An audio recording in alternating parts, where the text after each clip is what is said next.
Hello दोस्तों, मैं CA Parichit भादे आप सबका एनपीए सीरीज में स्वागत करता हूं।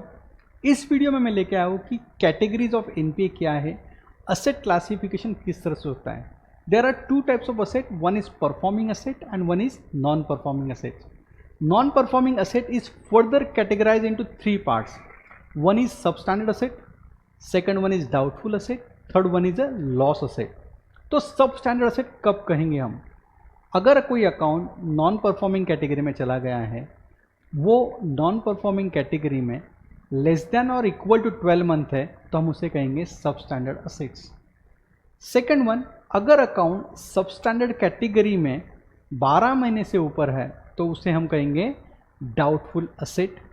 और अगर बैंक के ऑडिटर ने या फिर आरबीआई ऑफिसर ने अगर कुछ पर्टिकुलर असेट्स को नॉन रिकवरेबल और लॉस बताया है, सर्टिफाई कर दिया है, तो हम उसे कहेंगे लॉस असेट। नाउ आप सब सोच रहे होंगे ये क्लासिफिकेशन क्यों किया गया है।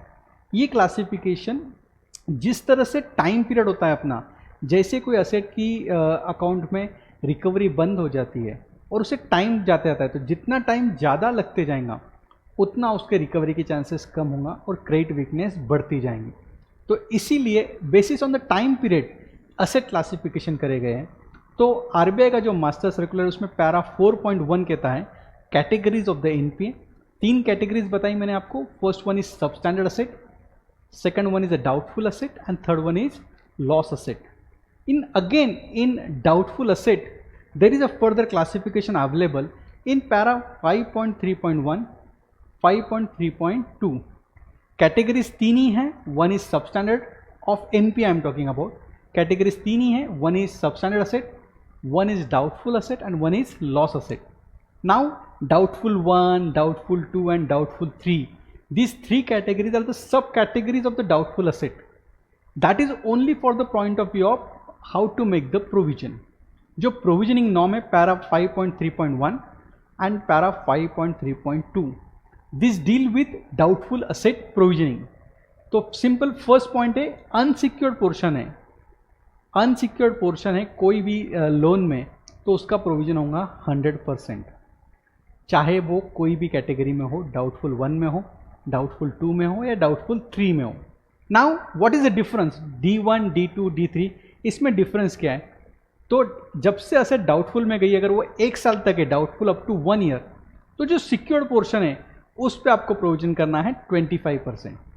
देन डाउटफुल कैटेगरी में जब लोन आया 1 साल से 3 साल तक अगर बीच में का पीरियड है, तो उस पर प्रोविजन करना है आपको 40% ऑन अ सिक्योर्ड पोर्शन। अगर 3 साल से ऊपर है डाउटफुल में, तो आपको करना है 100% प्रोविजन। सिंप्लीफाई करता हूँ फिर से मैं। अनसिक्योर्ड पोर्शन है तो डाउटफुल कैटेगरी में 100% प्रोविजन करना है। D1 में है तो आपको करना है 25%, D1 to 3 में है तो आपको करना है 40%, D मोर देन 3 ईयर्स है तो आपको करना है 100% प्रोविजन। तो दोस्तों इस वीडियो में हमने देखा categories of the NPA, substandard, doubtful and loss asset. Loss asset ये सर्टिफाई करते हैं ऑडिटर्स या फिर आरबीआई इंस्पेक्टर या फिर बैंक मैनेजमेंट बोल सकती है, जहाँ पे रिकवरी के चांसेस बहुत कम है। Bank itself can certified as a loss asset, उसे ऑडिटर को कंफर्म करना होगा। तो दोस्तों इस वीडियो में इतना ही था। कैटेगरीज ऑफ एनपीए मैंने डिटेल में बताई है।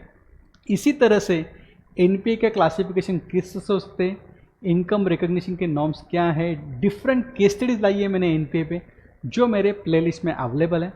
तो सबको रिक्वेस्ट करूंगा मैं कि बैंक ब्रांच ऑडिट के लिए आप एनपीए सीरीज़ देखना मस्त है आपके लिए, सबके लिए। तो please subscribe my YouTube channel CA Parichit Bhade and press bell icon button. Thank you so much.